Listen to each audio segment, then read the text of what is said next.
Buenas tardes, compañeras, compañeros y camaradas de Izquierda Unida y del PC y otras organizaciones que habéis sido invitados a este acto.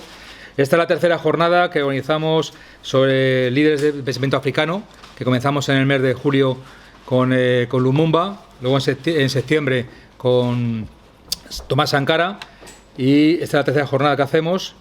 Vendrán posteriormente otras 5 jornadas más, la de noviembre, que va a ser sobre Kizerbo.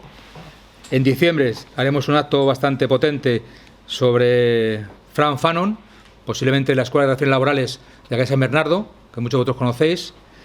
Luego, ya a la vuelta del año que viene, seguiremos con las 3 últimas jornadas, que serán en enero de Mica Cabral, en febrero de Julio Nyerere, para terminar en marzo con Nkrumah.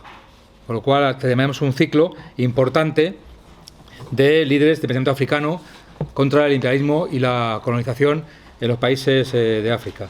A este ciclo le falta algo que queremos corregir el próximo año, y es otro ciclo sobre el pensamiento de mujeres líderes de África, que en estos procesos de descolonización que hubo en los años 50, 60 y 70 tuvieron un papel importante, pero muchas veces quedan relegadas y ocultas en su participación. Algunas de ellas fueron ministras de gobiernos después de la liberación, de la descolonización, pero se habla muy poco de ellas, con lo cual en un siguiente ciclo, segundo ciclo, queremos corregir este déficit que hemos detectado y hablar sobre estas mujeres líderes de África en estos procesos de liberación contra el colonialismo entonces y actualmente contra el neocolonialismo que está dando en los países africanos.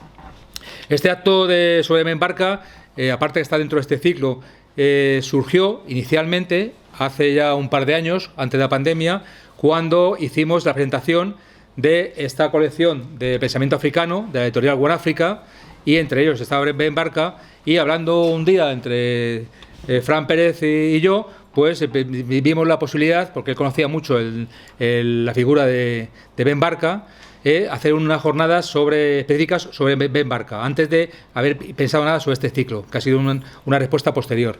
Pero esta jornada sobre Benbarka, que empezamos a hacer a finales del año 2019, principio de 2020, se paralizó pues por la pandemia, y hubo que posponerlo, y esa paralización luego nos dio lugar a pensar hacer un ciclo mucho más amplio con toda la edición de líderes africanos y hacer lo que ahora estamos organizando, ¿no? Este ciclo de 8 líderes africanos, que creo que está siendo pues muy interesante para todas y todos, muchos que ya conocían pues muchos aspectos de África, y otros que hemos empezado a conocer parte de los problemas y la situación actual de África, y también de las figuras de sus líderes en estos movimientos de liberación y contra el imperialismo.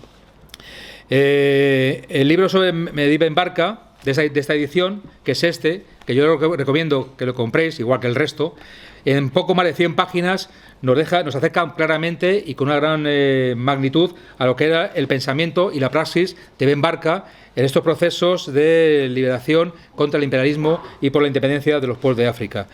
Contiene una introducción muy interesante de su hijo, Bashir, y también varios textos del propio Benbarka que nos sitúan un poco en su importancia y su papel en la tricontinental, que, como sabéis, fue un espacio de debate y solidaridad internacionalista de los países que en ese momento se llamaban del tercer mundo y que estaban en procesos de liberación, que se inició en el año 55 con una conferencia afroasiática, y luego en los años 60 se amplió a América Latina.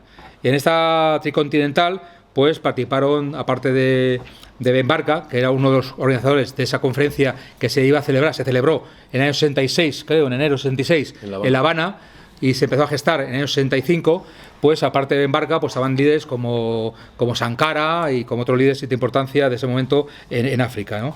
Este aspecto y estos contenidos de la tricontinental de entonces, yo creo que siguen muy vigentes actualmente, porque se centraban era un espacio de solidaridad internacionalista de los pueblos que estaban en desarrollo y estaban en contra del imperialismo. Era también una lucha contra la expoliación de recursos naturales de los países africanos y asiáticos, que estaban en ese momento sufriendo pues un gran expolio de sus recursos naturales, y siguen hoy en día también sufriendo ese expolio con la neocolonización por parte de las antiguas colonias de Inglaterra, Francia, Bélgica y otros países, Estados Unidos y demás.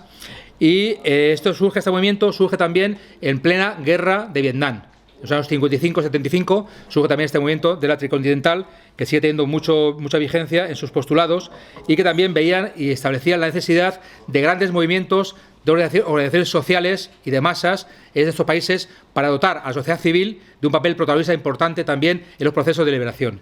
Con lo cual yo creo que bueno, pues estamos ante una jornada y una figura de un líder africano que tuvo una gran repercusión y tiene una gran vigencia en el momento actual de los planteamientos que está dando en muchos países de África. Y para estas jornadas pues contamos en la mesa como ponentes a Fran Pérez, que es el responsable de Derechos Humanos y Cooperación de Izquierda Unida Federal y a su vez secretario general de Izquierda Republicana. Fran se acercó a Ben Barka hace unos 15 años, precisamente cuando empezó a estudiar y a analizar la tricontinental, y a raíz de ahí pues surgió su interés por esta figura especial de Ben Barka, ¿no? También está el compañero Sergi Camarasa, que está un poco más a mi derecha, que es miembro de la Plataforma de Solidaridad con los Pueblos del Mediterráneo, también es miembro de Izquierda Republicana, abogado, y pertenece también al área de solidaridad de Izquierda Unida Federal. Y ha escrito muchos artículos, amplios artículos y muy estudiados y muy elaborados sobre Ben Barka en su labor de investigación sobre este personaje y este líder africano y su pensamiento y su influencia tanto en el norte de África como en todo el mundo árabe. Y en el extremo de la mesa está el compañero Mohamed Merabet, que también es de la Plataforma de Solidaridad con los Pueblos del Mediterráneo. Es también miembro de Vía Democrática, que es una organización política marroquí creada en el año 1995 con un claro carácter antiimperialista dentro de la ideología marxista en Marruecos. Tiene amplias comunidades de inmigrantes en Europa, en España fundamentalmente, en Italia, en Bélgica y en Francia. Y algunos de sus fundadores de este partido, Vía Democrática, pues participaron en huelgas de hambre importantes en Marruecos. Algunos sufrieron torturas, incluso fueron asesinados por su lucha por un Marruecos más democrático y con amplia participación de la ciudadanía. Y tiene mucha vinculación también con los sindicatos marroquíes, con la OMT y con la CDT marroquí, en defensa de los servicios públicos universales y de calidad, contra el liberalismo salvaje que se está dando en Marruecos con las privatizaciones y con la desregulación laboral, y así también como en la defensa de derechos humanos y por una Marruecos que tenga una vía democrática real y no de fachada, como en estos momentos es Marruecos, ¿no? Y también, no sé si me equivoco, Mohamed, pero tiene una apuesta importante y un compromiso por las negociaciones en vía pacífica, por eso en pacífica, del conflicto entre Marruecos y el Frente Polisario por el tema del Sáhara Occidental. Entonces, bueno, y modera la mesa la compañera Ana Zarandona, que es la coordinadora y directora de la editorial One Africa en Madrid, y que está haciendo un papel muy importante en divulgación de estos textos de pensamiento y cultura y literatura africana en estos momentos, que os motivo a que compréis, os acerquéis, leáis y divulguéis entre vuestros conocidos y amigos. Y por mi parte, pues nada más, muchas gracias.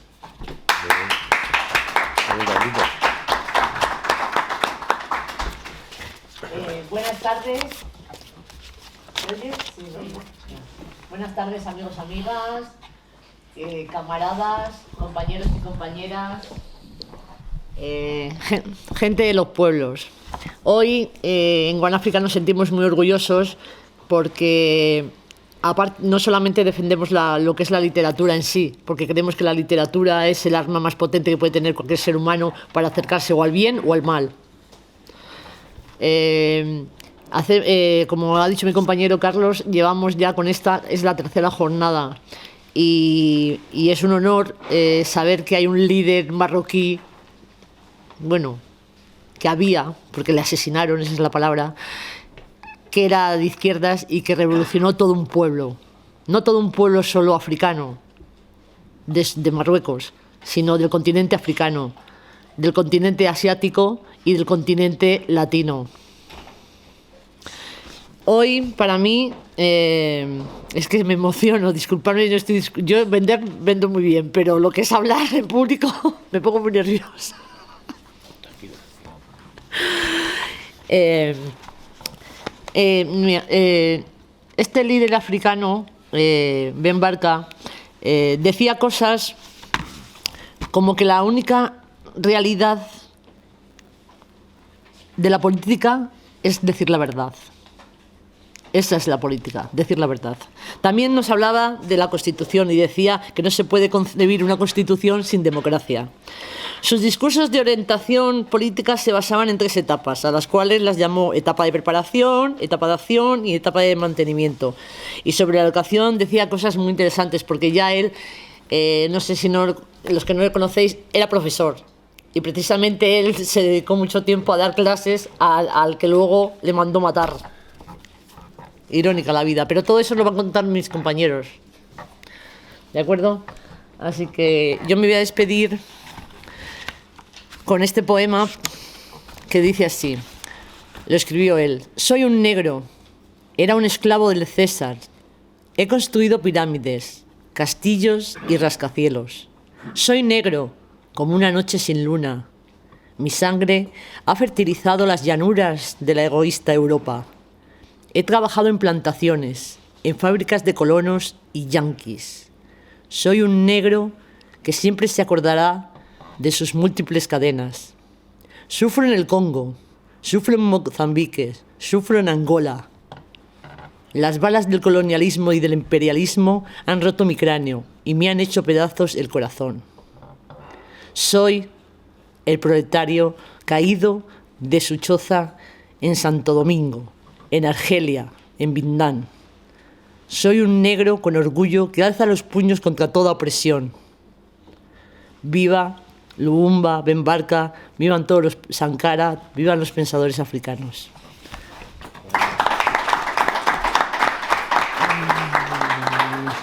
Bueno, y para terminar, os diré que en los años 60 todos estos líderes coinciden en una cosa, que la mayoría de ellos, su revolución vino en los años 60.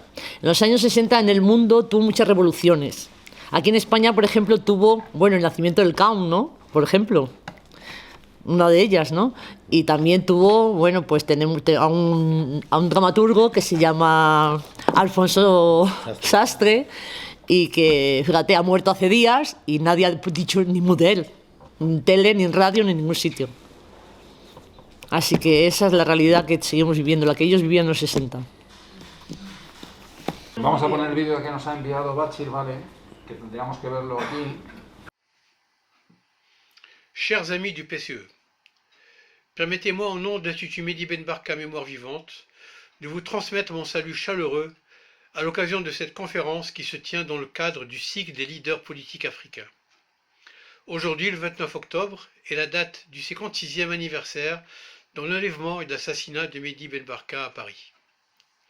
Ce crime a constitué l'aboutissement d'un complot visant à éliminer l'un des symboles, l'élément moteur et fédérateur de la lutte de libération et d'émancipation des peuples d'Afrique, d'Asie et d'Amérique latine. Devenu la cible des forces qu'il combattait, Mehdi Ben Barka disparaît, victime de la convergence d'intérêts du régime marocain, des milieux néocoloniaux et impérialistes français et états-uniens, avec les complicités israéliennes. Mehdi Ben Barka est enlevé puis assassiné parce qu'il était un militant de la lutte des peuples du tiers-monde pour leur libération et leur émancipation, et parce qu'il représentait un danger pour les intérêts menacés par ce combat. Il s'était engagé très jeune dans la lutte pour l'indépendance du Maroc, alors sous protectorat français. Devenu président de l'Assemblée nationale consultative du Maroc indépendant, il se fait le promoteur de la mobilisation populaire pour l'édification d'une société démocratique, appuyée sur une réforme agraire et l'alphabétisation et l'éducation des larges masses populaires. Cette volonté fut freinée par le pouvoir absolu lié aux intérêts néocoloniaux et néo-féodaux du régime de Hassan II, auquel il s'opposa avec acharnement. Ses préoccupations allaient au-delà des frontières marocaines. Mehdi Ben Barka a pris toute sa part dans le combat pour l'émancipation des peuples africains de la mainmise coloniale.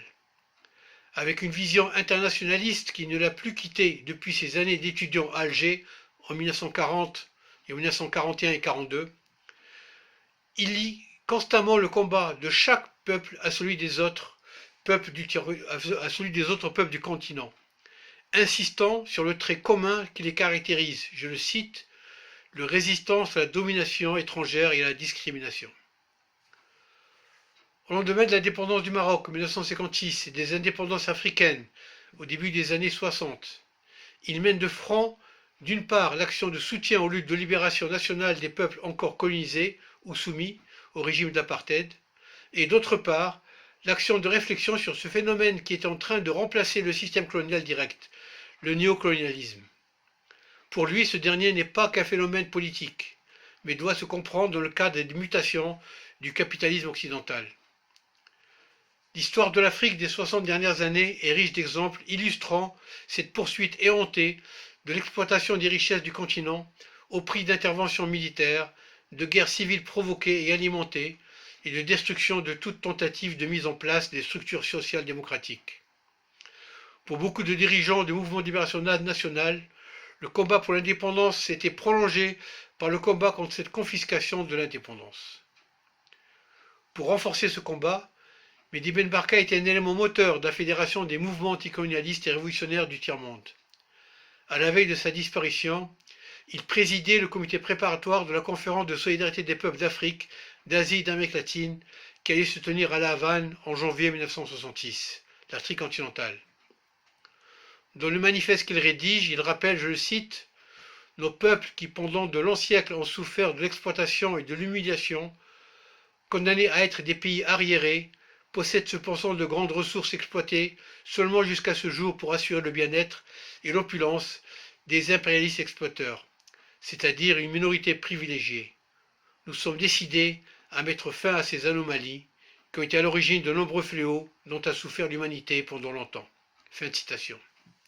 Ce constat n'a rien perdu de son actualité aujourd'hui.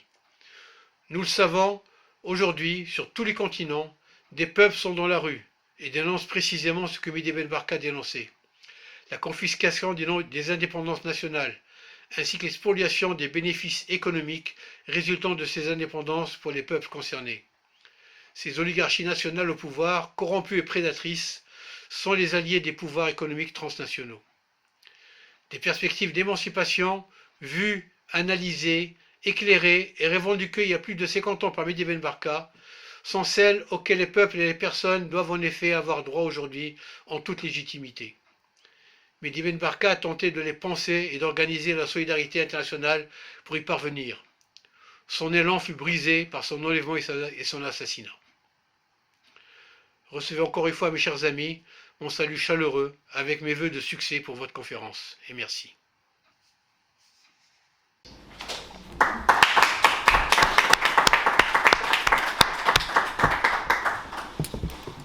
Ahora va a hablar nuestro compañero. Bueno, es un momento, la verdad, de mucha emoción al volver a plantear esos temas y también homenajear a figuras de la Revolución Africana, porque todavía esa obra que han empezado cobra su actualidad y sigue siendo necesaria para nuestros pueblos, para seguir construyendo juntos esos caminos de una segunda independencia para África.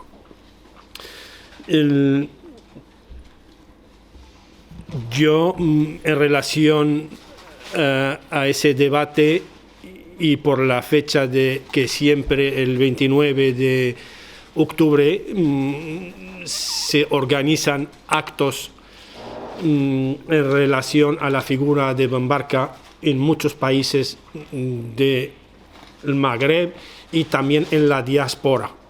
En la diáspora me refiero sobre todo, en especial en Francia, Bélgica, donde ahí hay una comunidad magrebí que ha tenido una trayectoria histórica de lucha, sacrificios, de patriotismo. Entonces, yo estuve en París un par de veces en unas concentraciones donde ha sido secuestrado Mehdi Ben Barka.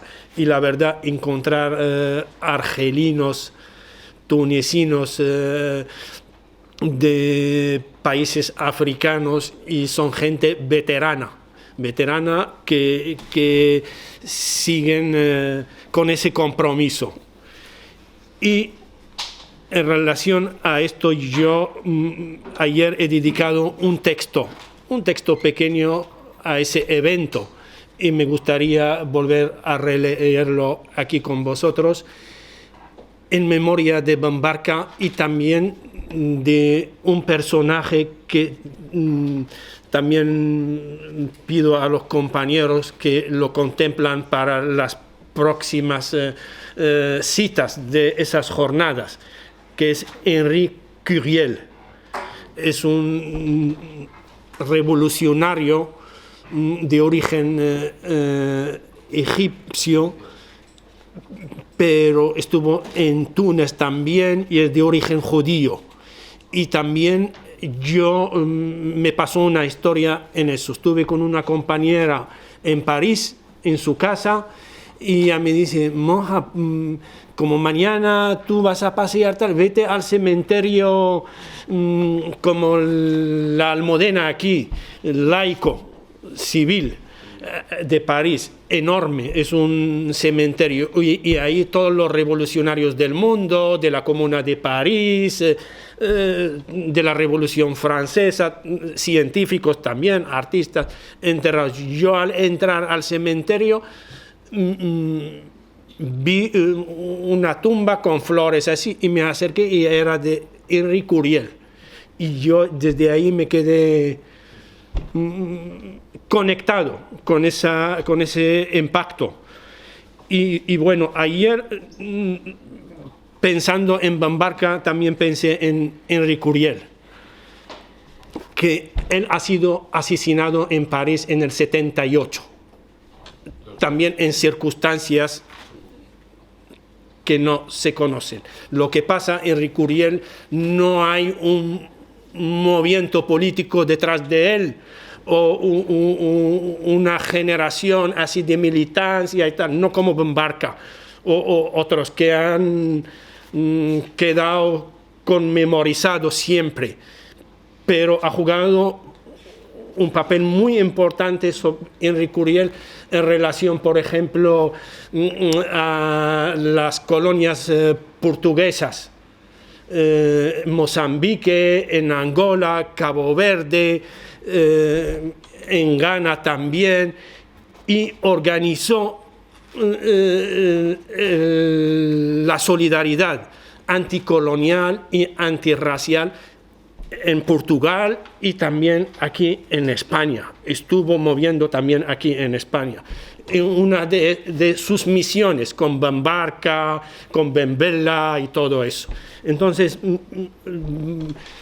vamos a pensar en el futuro cómo dedicarle un homenaje.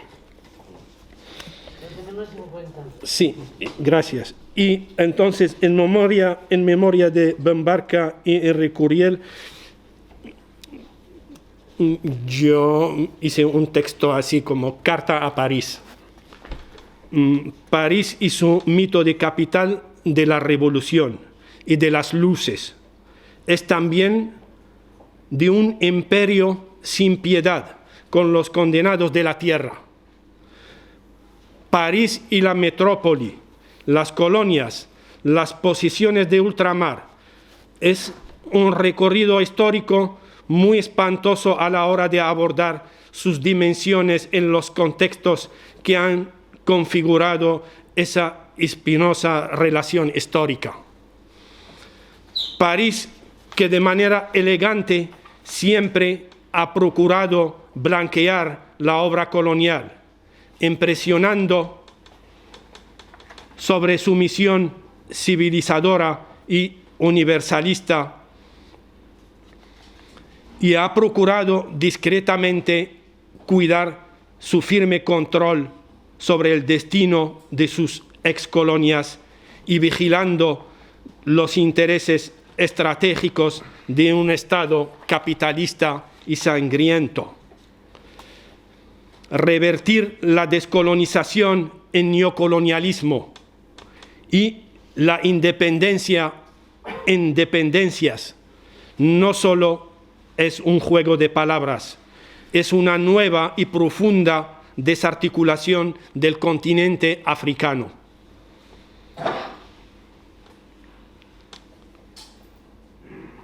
Para mantener el expolio y el acceso a los recursos energéticos, Francia asesoró detalladamente el desmantelamiento de las resistencias populares, la conversión de los ejércitos de liberación en aparatos policíaco-militares y las incipientes políticas públicas en gestiones técnico-burocráticas al servicio del clientelismo y desfigurando las sociedades, los territorios y sus realidades. Nueva Caledonia, Argelia, la Martinica, Casablanca persisten como identidades anticoloniales sin madre patria, sublimes en el universo de la humanidad. Bambarka, como alma errante, abandonó París el 30 de octubre de 1965 para volar alto en el cielo de la Revolución Mundial. Pues esta es más o menos la dedicación que hice ayer en relación y ayuda a ubicarnos un poco en el contexto, ¿no?, de la figura de Bambarka. Y su desaparición, había unos intereses ahí, tanto de Marruecos, de Estados Unidos y de Francia. Había intereses y claro, después Hassan II ha jugado la partida muy fácil sin Bambarka. Eso también podemos hablarlo después. Entonces, para nosotros Bambarka suscita pasión y curiosidad, y también un sentimiento de una profunda ausencia. Conmemorar la trágica desaparición de Mehdi Bambarka, que, como he dicho, ha dejado a la izquierda africana en el desamparo, plantea un reto enorme. Por una parte, dada la talla de ese gran líder revolucionario y de un auténtico también y brillante intelectual orgánico, porque Bambarka era muy vinculado al movimiento de masas. No era un intelectual que va ahí soltando discursos o solo se movía en espacios cerrados. Bambarka era un hombre dinámico de iniciativas, de movilizaciones grandes, de agitador, organizador también. Y nos deja con todo eso una herencia muy viva de combate y también de humanismo. Y por otro lado, en relación al debate de hoy, como lo han planteado los compañeros, el ayer ayuda a situarnos en el hoy. Entonces, esa trayectoria de Bambarka nos abre la posibilidad de conectarnos con la complejidad y la sensibilidad de los contextos y procesos que han abarcado ese camino de Bambarka. Bambarka también lo llamaban el viajero de la revolución. Y también su evolución como líder en el tercer mundo. Bambarka en eso es una herencia muy profunda y arraigada en las aspiraciones afroasiáticas, lo ha dicho la compañera antes, y también posteriormente en latinoamericanas, porque planteó la necesidad de encontrar caminos y perspectivas independientes para los emergentes proyectos revolucionarios y de liberación nacional. Eso también puede ser un debate entre nosotros. Es como él planteó una tercera vía para el tercer mundo, para África, Asia y luego se ha sumado Latinoamérica. luego lo hablamos, porque eso, en los conflictos que había en ese momento, China, Rusia, no sé qué, entonces eso no ayudaba a que esos proyectos en el sur se articulan. Y es una cosa, lo vamos a hablar. Entonces, Ben Barka, primero también, eso es importante, es como hijo de las particularidades de un nacionalismo marroquí. Ben Barka, de edad muy temprana,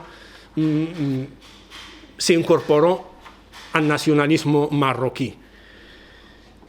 Es un nacionalismo, tiene muchas particularidades marroquí.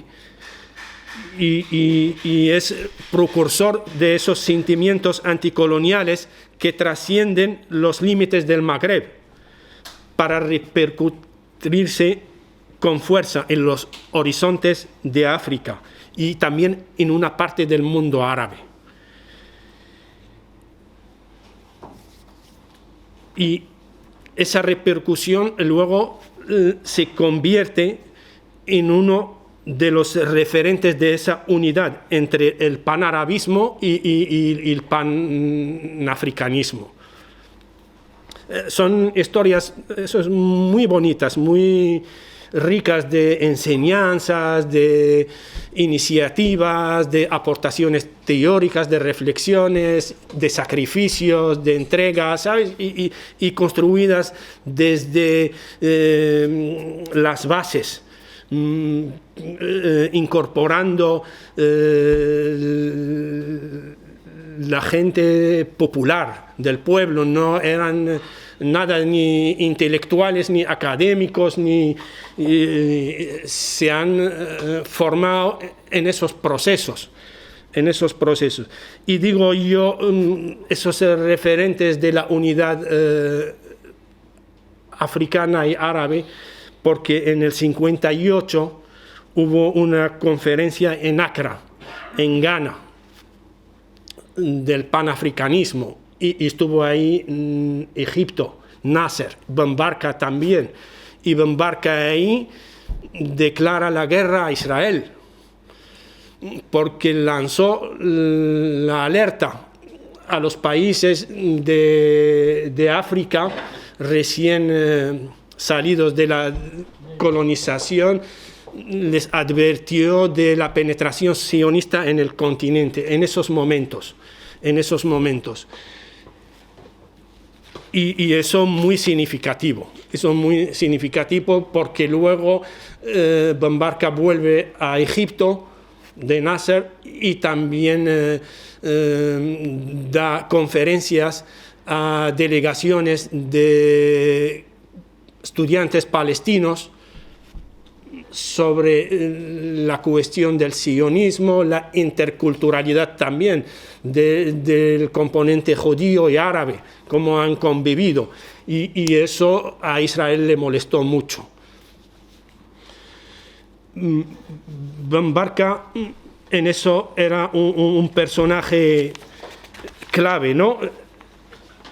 En la construcción también de la solidaridad concreta. Era esa solidaridad concreta el centro de su proyecto político y de las enseñanzas de su legado. Ben Barka siempre apostaba la movilización. Hay que movilizar. Ya como grandes convocatorias, movilizaciones globales, sectoriales, pequeñas, pero hay que movilizar siempre. Y también procuraba mantener la unidad de todas las corrientes en el seno del pueblo. Y también eso fomentaba cómo construir la solidaridad. Y en esa línea, para ampliar el marco de esas exigencias concretas de la solidaridad, Ben Barka va a asumir una estrategia global de cara a los imperialismos. Es decir, ir más allá de los límites afroasiáticos y buscar nuevas dinámicas que integran Latinoamérica y el Caribe en esa convergencia de dimensión histórica y que plasma las aspiraciones populares en la unidad de dos frentes, que recoge las experiencias de dos corrientes importantes. Una corriente que surge de la Revolución de Octubre, eso es lo que la obra de Bombarca es muy importante en eso, ha buscado la unidad, y otra que viene de los movimientos de liberación nacional.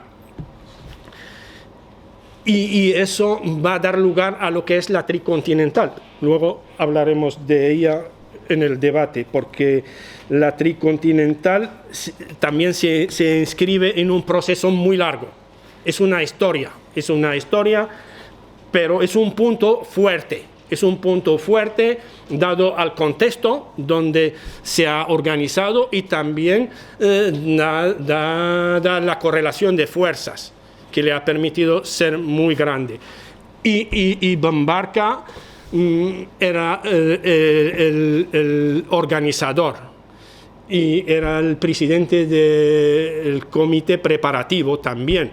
Y entonces eso lo coordinó con el Che Guevara, con Fidel Castro y con Ben Bella. Con Ben Bella es muy curioso también en relación a esa historia, porque Ben Bella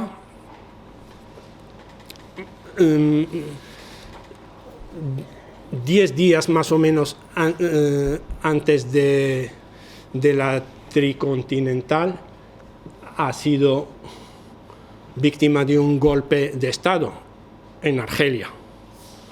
Y Bombarca perdió la conexión en eso. Encima, Bombarca le mandó un informe que nunca le llegó.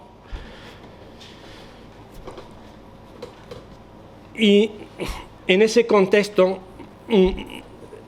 empieza la liquidación de muchos líderes que se han vinculado con la tricontinental. Yo lo puedo mencionar con el debate y tal, pero también hay una cosa interesante en eso. Allende de Chile también era de la continental y luego lo han asesinado, que no solo dirigentes africanos. Eso es, yo creo que nos va a ayudar a plantear el debate de hoy. Sabes que va a ser muy diverso en eso, y con eso me conformo ahora y luego seguimos si queréis. Muchas gracias, Moja, por tu ponencia.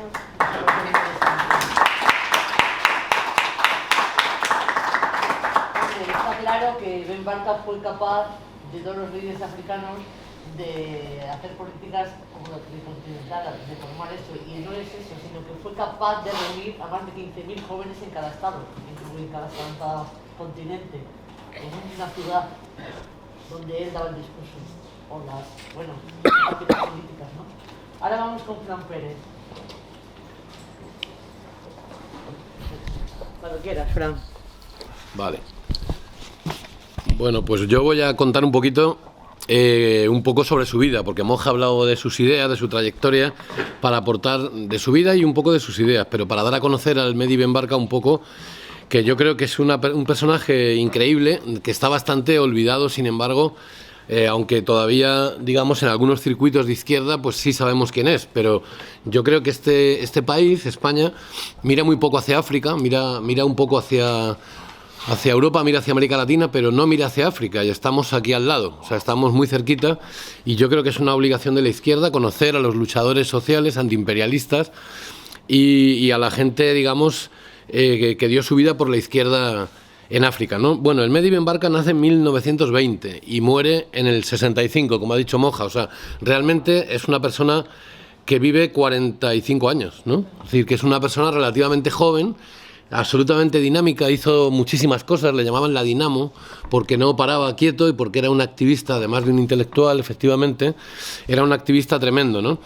Entonces, bueno, él tiene varias etapas. Una etapa, sabéis que Marruecos estaba, digo por si alguno no lo sabe bien, estaba dominado por Francia fundamentalmente, aunque un poco por España también, ¿no? Pero por Francia, que tenía un protectorado y dominaba ese país, ¿no? Y lo quería manejar. Y en los años después de la Guerra Mundial empiezan todos los movimientos de liberación nacional, empiezan los movimientos de las independencias, ¿no? Y él tiene como 3 etapas, yo creo. Una etapa en la que él es se mete en política muy joven, desde posiciones nacionalistas, anticolonialistas contra Francia, buscando la independencia de su país para obtener soberanía y derechos, ¿no? Luego tiene una etapa, digamos, más socialista, en la que él se da cuenta que su partido, el Partido de la Independencia, que se llama el Istigal, ¿no? Pues se le queda pequeño, porque no solo se trataba de conseguir la independencia, sino de conseguir una sociedad pues con justicia social, con equidad. Es una etapa más socialista. Y luego siempre fue, como se ha dicho, un tercer factor a destacar, un gran internacionalista, ¿no? Él estaba en contra de la dominación de los pueblos y los países del tercer mundo, y él se da cuenta que esos pueblos se unen y establecen una alianza entre que es la tricontinental de los 3 continentes pobres, para luchar contra el imperialismo que les está sometiendo, ¿no? Esos serían los 3 factores. Él es un niño, es curioso porque él viene de clase muy humilde, de clase obrera, pobre, ¿no? Su padre vendía té y vendía azúcar y recitaba el Corán en una mezquita, y él era un tipo muy brillante, muy inteligente, y los papás solamente pueden pagar los estudios a un hijo, entonces llevan a un hijo más mayor, le llevan a la escuela, y el Mehdi Ben Barka le acompañaba al colegio. Y entonces, al llegar al colegio, él se quedaba todo el tiempo esperando que su hermano saliera del colegio, poniendo la oreja a ver qué podía escuchar en la pared o en la ventana, ¿no? La profesora se da cuenta de que el niño tiene inquietudes y le invita como oyente a la escuela, y él empieza a meterse allí y se acaba dando cuenta la maestra que es el chaval más brillante del colegio, ¿no? Él a los 14 años ya tiene conciencia política, ya se mete en el Istigal, que la palabra Istigal significa independencia, y si he dicho que nació en el 20, pues en el 44 empieza a militar políticamente, y no deja de militar nunca en su vida, ¿no? Él está 15 años en el Istigal luchando contra Francia y por la independencia. La maestra consigue llevarle a que tenga primero consigue la educación primaria. El Istigal le paga los estudios secundarios y consigue una beca francesa para irse a Argelia a estudiar ciencias matemáticas, creo, ¿no, Moja? Es decir, ciencias matemáticas. Y parece ser que fue el primer licenciado en matemáticas que tuvo Marruecos en su historia, ¿no? Y por eso empieza a dar clase en un liceo francés, pero también da clase en el Colegio Imperial, donde estudiaba la clase alta marroquí, y efectivamente fue profesor de Hassan II, como se ha dicho, que luego acabó, cuando Hassan II era joven, era un adolescente, y acabó matando a Ben Barka, ¿no? Bueno, ¿qué temas hay interesantes de su vida que yo quisiera destacar, ¿no? O sea, acaba la Guerra Mundial, empiezan todos los procesos de agitación nacionalista en muchas partes. Él renuncia a hacer un doctorado que quería hacer porque se quiere dedicar enteramente a la política por su pueblo, ¿no?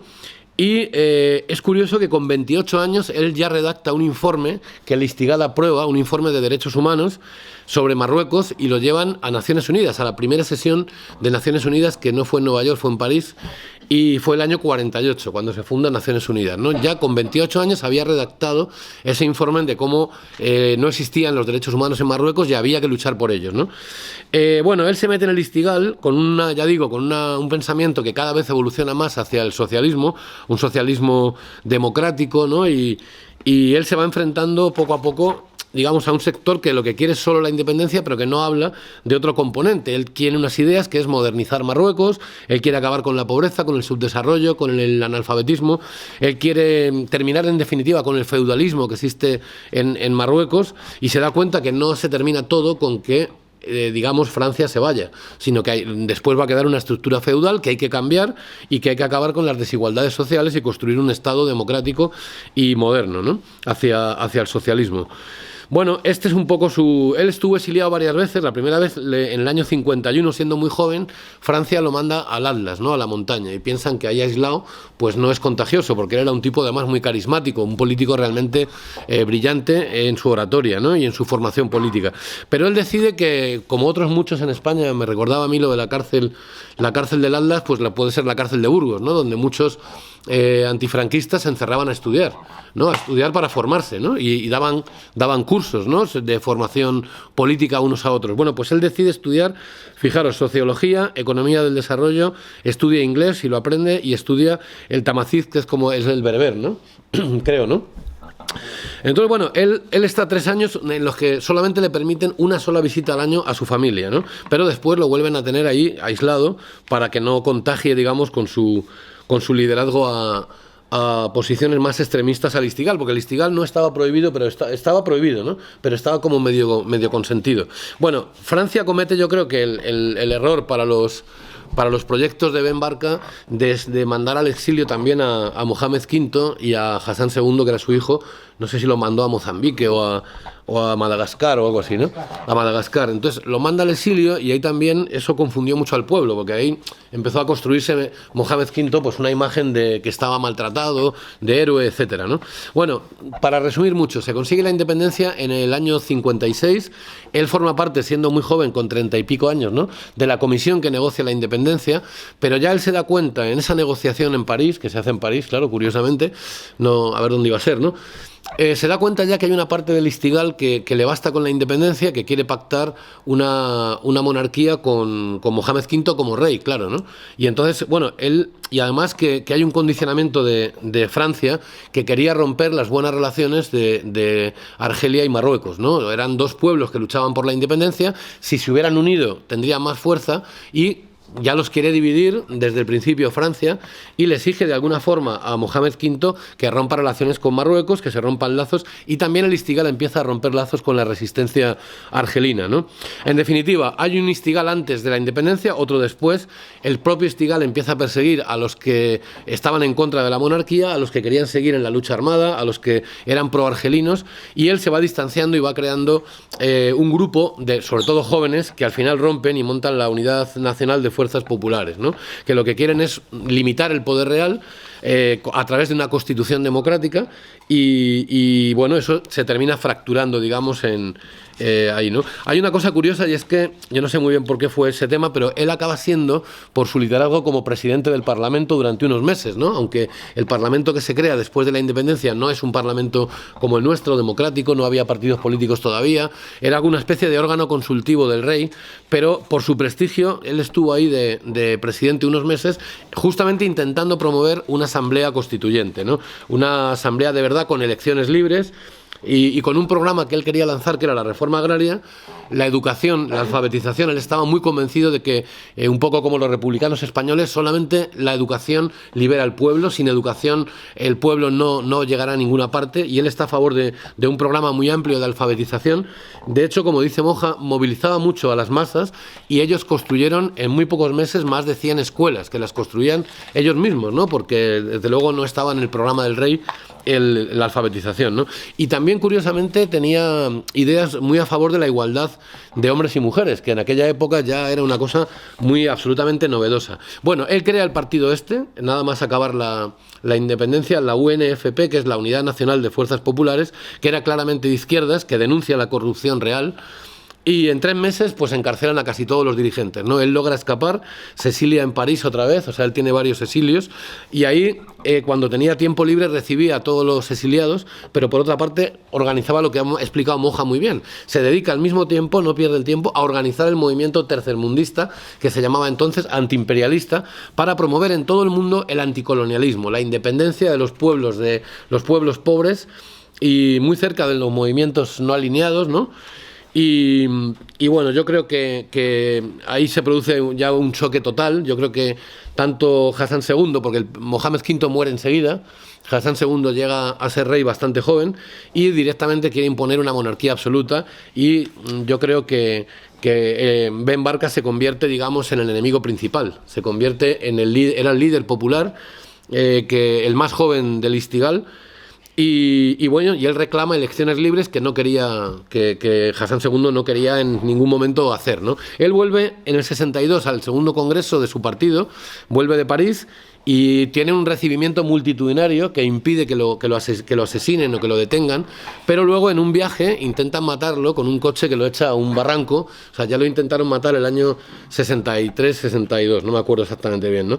Pero él ya estaba seguido por la policía en Marruecos, 2 años después decide vivir en varios países, o sea, él va a ver a Nasser a Egipto y está un tiempo en Egipto, vuelve a Marruecos, se va a Cuba, vuelve ahí, va a París, va a Argelia, en fin, él se mueve por todos esos países construyendo internacionalismo solidario, diríamos ahora, y con posiciones, digamos, cada vez más radicales en contra de la monarquía absoluta, ¿no? Y bueno, esto es un poco lo que quiero destacar de él. Él se reunió muchas veces con, pues yo que sé, con Ho Chi Minh, por ejemplo, de Vietnam, con Mao Zedong, y llega a reunirse con Mao varias veces, como ha dicho Moja, con Fidel, con el Che Guevara. Conoció a Lumumba, él escribe, cuando matan a Lumumba, él escribe que no se tiene que repetir el crimen de Lumumba y que hay que evitar que eso ocurra, pero a pesar de eso, pues como Moja ha dicho, realmente había una planificación para acabar con los principales dirigentes de la tricontinental y bueno, pues a unos cuantos se los llevaron por delante, ¿no? En cualquier caso, yo no quiero dejar un mensaje negativo ni pesimista, al revés, ¿no? Creo que es un personaje a recuperar, que es un héroe de los pueblos, que es un personaje realmente apasionante en su vida, que no paró quieto un minuto luchando a favor de los pueblos pobres del mundo y de Marruecos, y que realmente hay que recuperar su memoria, ¿no? Así que yo creo que esta charlita que hacemos hoy aquí tiene más importancia de la que parece, porque aunque aquí estemos pues unas decenas de personas, esto tiene por la grabadora pues tendrá más difusión, ¿no? Es decir, que se puede mover después por YouTube y podremos ir recuperando poco a poco la memoria de la verdad de su vida, de Ben Barka, que es muy interesante, ¿no? Y nada más, y ahora pues yo he hablado de la verdad de su vida y creo que nuestro compañero Sergi va a hablar de la verdad de su muerte, que nunca ha estado demasiado clara, pero él se la ha investigado muy bien. Así que nada más, muchas gracias.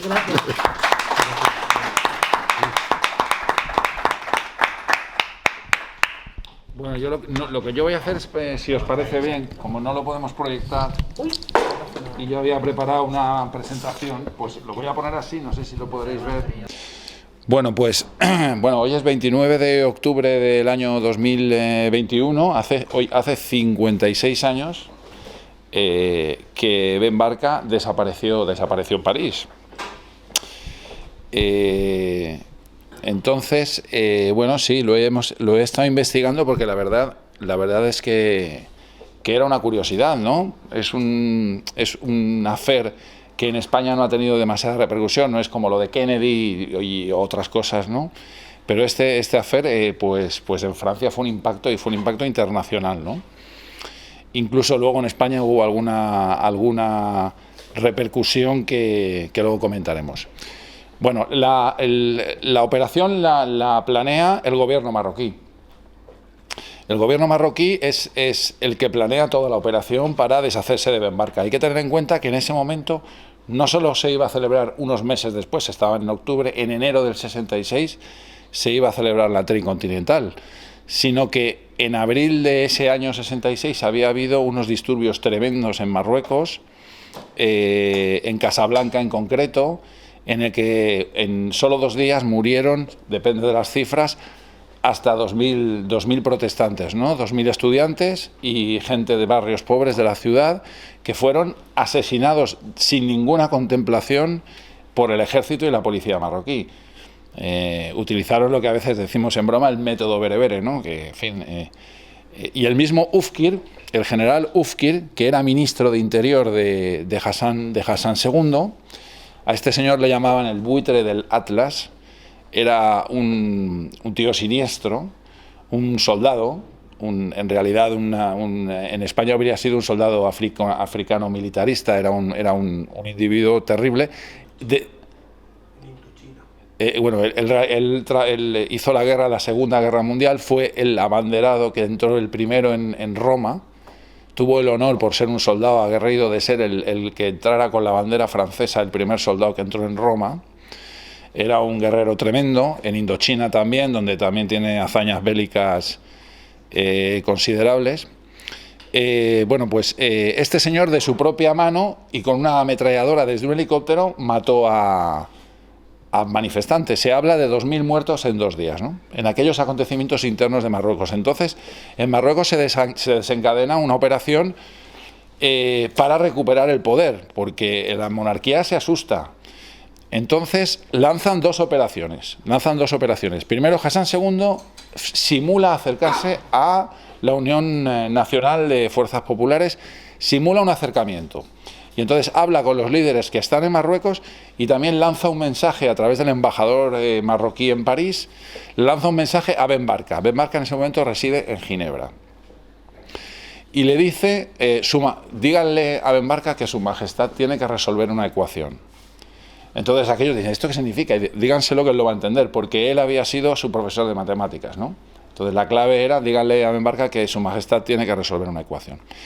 Después de una dura negociación, porque Ben Barka exigió una serie de condiciones para su vuelta a Marruecos, porque el rey le ofrecía volver a Marruecos a participar en el gobierno, esa operación está en marcha, ¿no? Y a la vez hay una segunda operación. Esa segunda operación la lidera Ufkir.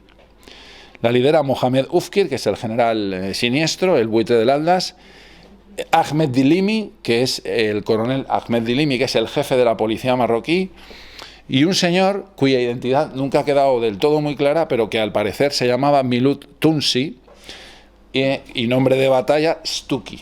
Este era el James Bond marroquí. Este señor es el James Bond marroquí, era un James Bond. Era un hombre que le gustaba, en fin, todos los lujos occidentales. Y este es el señor que va a ir a París, y Ufkir diseña la siguiente operación. Él habla con Antoine López. Antoine López es un hijo de migrantes españoles extremeños que han ido a París, y él ha conseguido prosperar y es jefe de escala internacional del aeropuerto de Orly. Él es el jefe de toda la escala internacional del aeropuerto de Orly, y además aprovecha para ser informante del CDC, de la CIA francesa, del Servicio de Información francés, que es la CIA francesa, ¿no? Llamado La Piscina.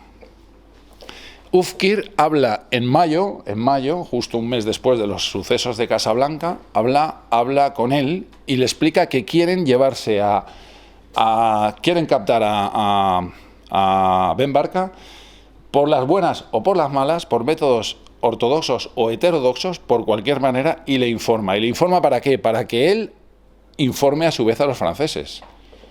No hay duda de que Ufkir quiere que los franceses sepan que ellos van a por Ben Barka. Y se les ocurre la operación de contratar a un periodista. Bueno, hablan con unos mafiosos franceses habituados a trabajar para los servicios secretos franceses, pero también para los marroquíes, porque tienen negocios en Francia y tienen negocios, prostíbulos, hoteles, todo tipo de negocios legales e ilegales. Y contratan a un periodista que se llama Philippe Bernier. Philippe Bernier es un periodista de izquierdas habituado a entrevistar a líderes izquierdistas, anticolonialistas, argelinos del FLN. Es un periodista de izquierdas. A Bernier le ofrecen 4 millones de francos franceses antiguos. 4 millones de francos franceses antiguos, porque De Gaulle en la Quinta República había devaluado el franco, y el franco valía 1/10 del franco anterior. Entonces, estos mafiosos siempre hablaban en francos antiguos. Decían, ¿cuántos francos? Francos antiguos, de los que valen 10 veces más. Le ofrecieron 4 millones, el equivalente hoy en día a $500,000 de euros. Hoy en día, 4 millones de francos antiguos son 4 millones de euros. Pero Bernier se queda un poco bloqueado.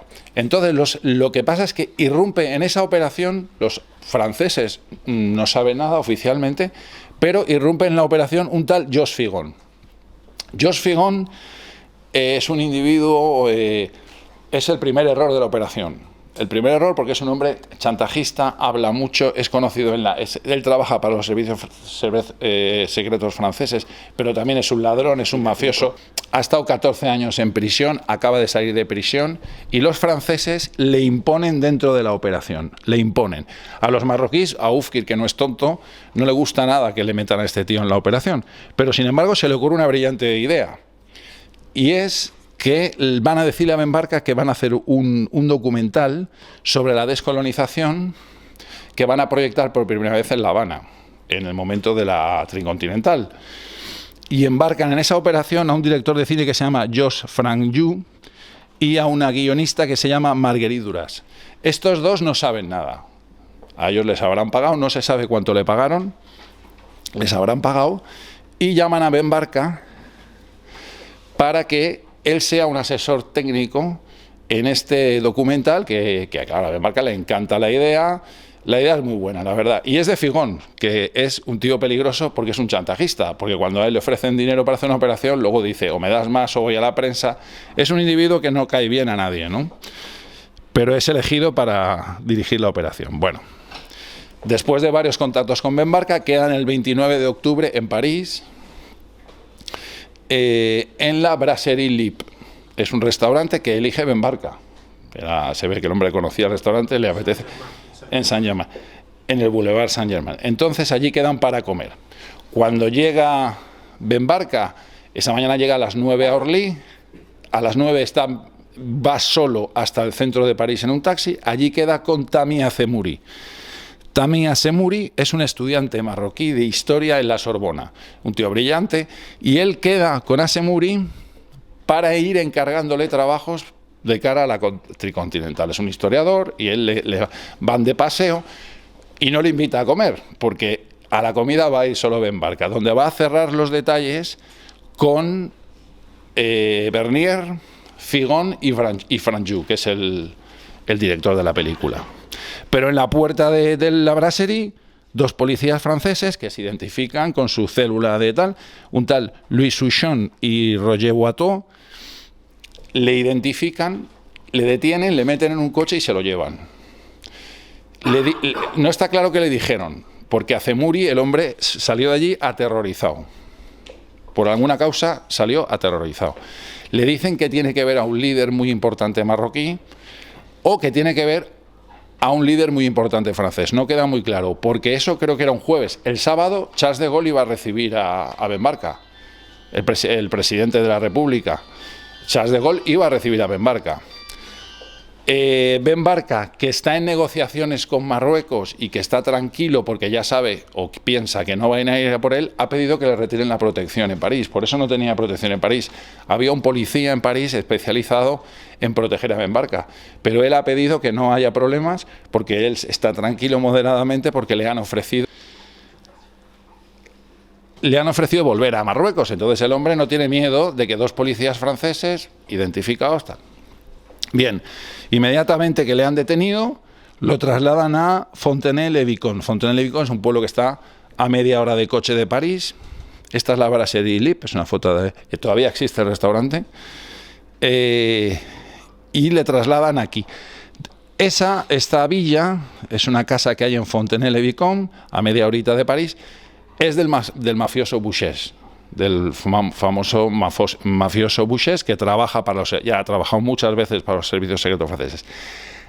En esa casa le tienen durante todo el día 29. El día 30, al día siguiente, a mediodía, llega Oufkir y llega Dilimi. Llega Dilimi a París y llega Oufkir. Nada menos que el ministro de Interior de Marruecos y el jefe de la policía. Nadie sabe nada, no es una visita oficial. Llegan. Nada más llegar, les trasladan a la villa de Bouchés. Allí, durante la tarde del día 30, interrogan y asesinan a Ben Barka. Nunca se ha sabido lo que pasó exactamente, porque ningún testigo presencial pudo contar exactamente qué pasó. Pero vamos, se da bueno, nunca más ha aparecido desde luego el cuerpo de Ben Barka. Se habla de varias maneras por las cuales murió. Desde luego también se habla de los interrogatorios, se habla de que le obligaron a firmar unos papeles, porque luego querían ir a Ginebra y sacar de una caja fuerte.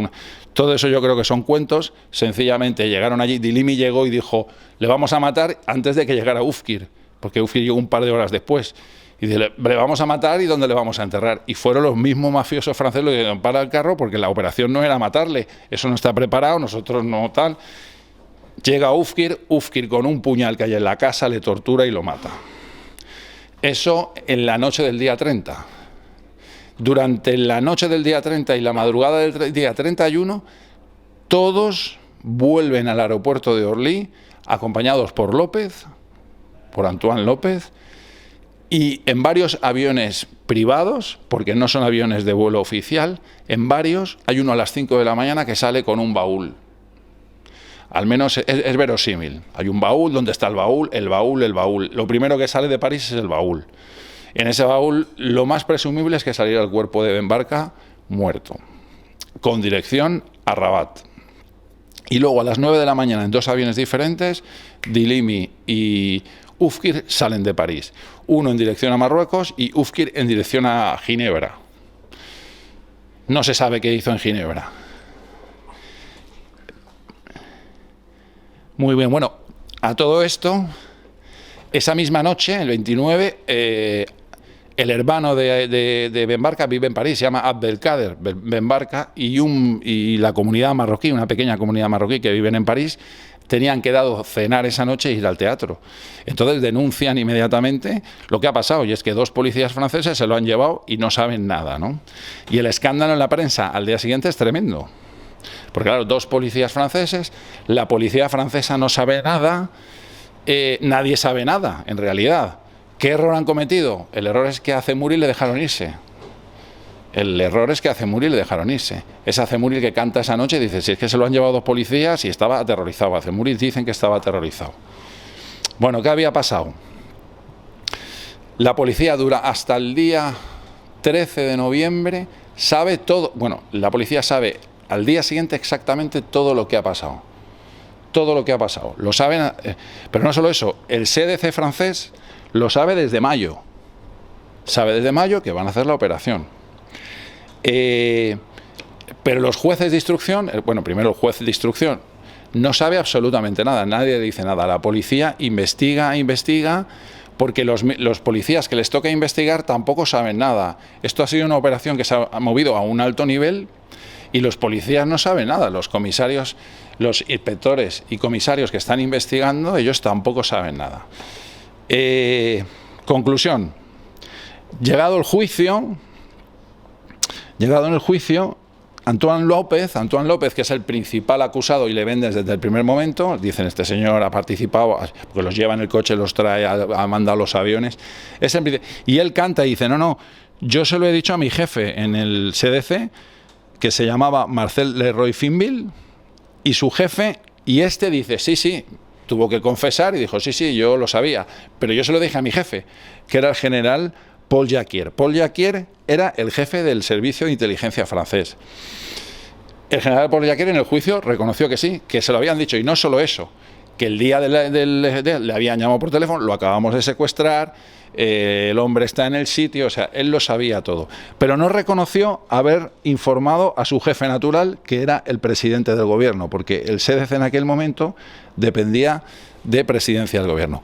Los dos policías que detuvieron a Ben Barka, les había propuesto la operación López a través del CDC, pero estos señores eran policías de 30 años de servicio. Ellos no iban a hacer una operación porque el señor López le dijera detengan a ese tío. Ellos dijeron en un principio que habían recibido una llamada desde el Ministerio de Interior en la que les daban luz verde para la operación. Les llamaron y les dijeron, ¿estáis preparados para la operación de hoy? Sí, adelante. El que llamó, según Souchon, que es el policía, fue Jacques Hubert, que era el secretario personal, el jefe del gabinete de Roger Frey, que era el ministro de Interior. Por lo tanto dijo, de acuerdo, ya era el procedimiento habitual, a mí este señor me propone una operación, pero a mí me la confirman mis jefes, y quién jefe más mío que el ministro de Interior, así que yo tengo que hacer la operación. El otro policía, Boiteau, fue engañado. Le dijeron que era una operación antidroga. Le dijeron que a Zemmouri, que el otro, que tal, que vendían hachís en París. Esto. Entonces,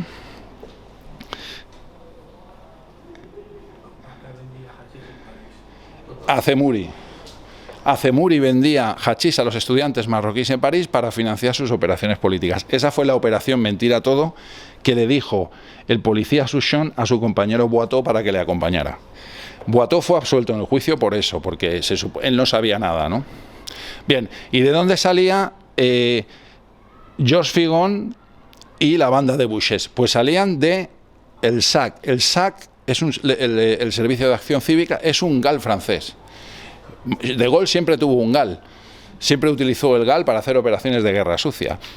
Entonces, toda la intervención de Figón y de Bouchés no es ningún servicio oficial francés. En realidad es un servicio extraoficial ilegal acostumbrado a homicidios, asaltos a bancos, secuestros y todo tipo de tropelías ilegales, ¿no?, en defensa de la República. El jefe de Figón era un tal Pierre Lemarchand. Y Pierre Lemarchand existen indicios de que estuvo implicado en la operación. Y el jefe de Lemarchand y mano derecha de Charles de Gaulle se llamaba Jacques Faucard. Cuando Jacques Faucard daba una orden, maten a ese señor, Lemarchand contrataba a los mercenarios de turno y les decía, maten a ese señor. Cuando la orden venía de Lemarchand, nadie dudaba que la orden venía de Faucard y nadie dudaba que la orden venía del presidente de la República, de Gaulle. ¿Cuál es el misterio? El misterio es que se sabe que el CDC conoció la operación, se sabe que del CDC la operación pasó al Ministerio de Interior y que intervinieron las policías paralelas. Lo que no se sabe es hasta qué punto, hasta qué altura del organigrama la operación por parte francesa fue autorizada. No se sabe. Y esa es un poco la situación. No sé si lo he contado. No es fácil de contar porque es bastante complicado, pero bueno, ahí está todo el gobierno francés implicado y con pruebas evidentes de que sabían las cosas. Lo que no se sabe, y acabo ya en un minuto, hay 4 misterios en este asunto. Primero, la implicación de Hassan II. Como Hassan II había hecho una operación de acercamiento a los partidos de izquierda, se ha llegado a dudar de si él estaba en la operación de Oufkir, que era su mano derecha, su ministro de Interior, el halcón de Rabat. Era un tipo, realmente tiene una biografía espectacular. Si Hassan II fue una política de hechos consumados, le dijeron, mira, tú querías hablar con este, pero a este lo han matado en París, así que se acabó. Yo he hablado, bueno, Bachi Ben Barka lo ha dicho en el vídeo, y con otros marroquíes que saben, y dicen, de los halcones de Rabat, nada, eran sus halcones de Rabat. Hassan II estaba en la operación. Así que yo no dudo de lo que me cuentan estos marroquíes que saben muy bien. Es decir, Hassani fue muy inteligente en la medida en la que buscó cualquier manera de acercarse a Ben Barka para neutralizarlo. Segundo misterio, la implicación de Gaulle, del presidente de la República. Según los expertos consultados, De Gaulle no estaba en la operación.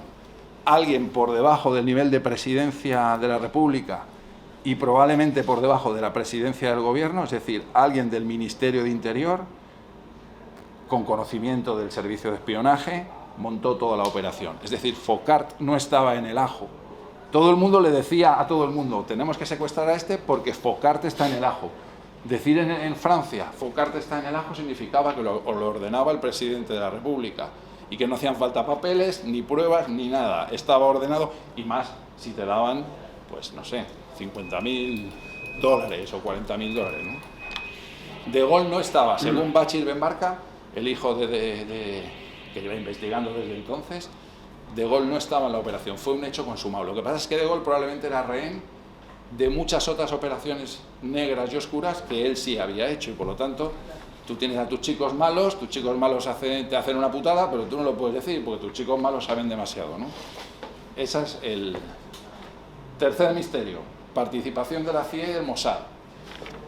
Bachir Ben Barka, lo habéis oído en el discurso, insiste en sus escritos, Moja también lo ha dicho, y otros expertos consultados también lo afirman. La CIA y el Mossad estuvieron en la operación. Bueno, según la investigación, no son necesarios para nada, ni el Mossad ni la CIA. Se bastaban perfectamente los marroquíes y los franceses, con apoyo logístico, informativo, etc.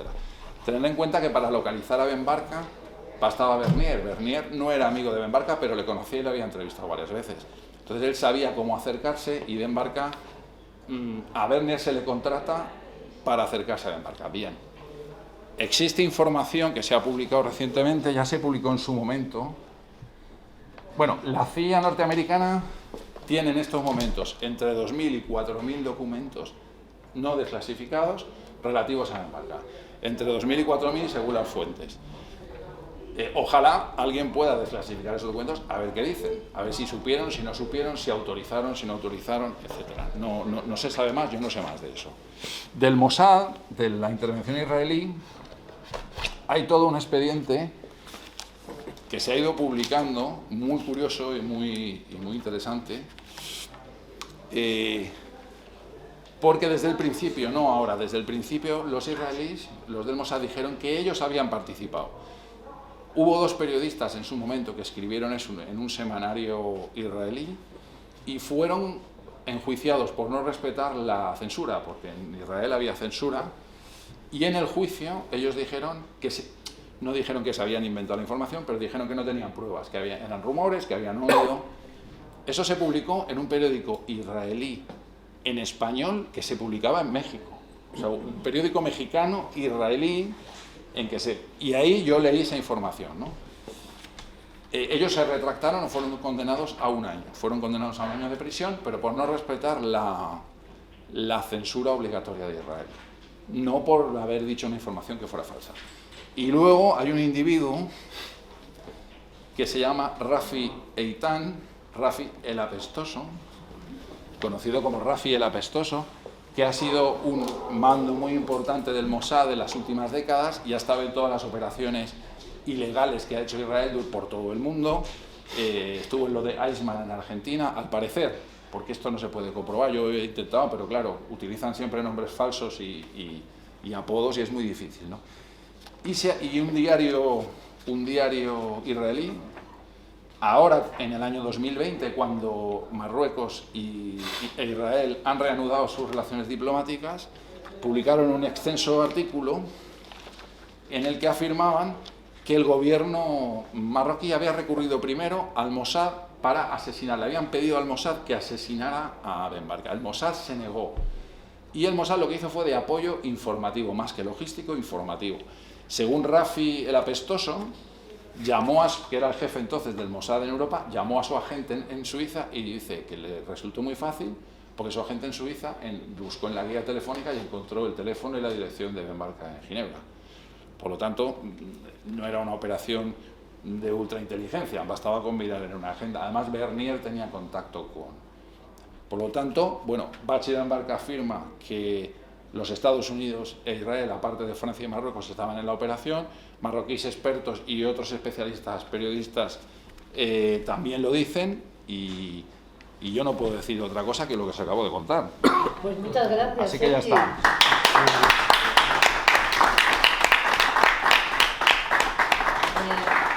Bueno,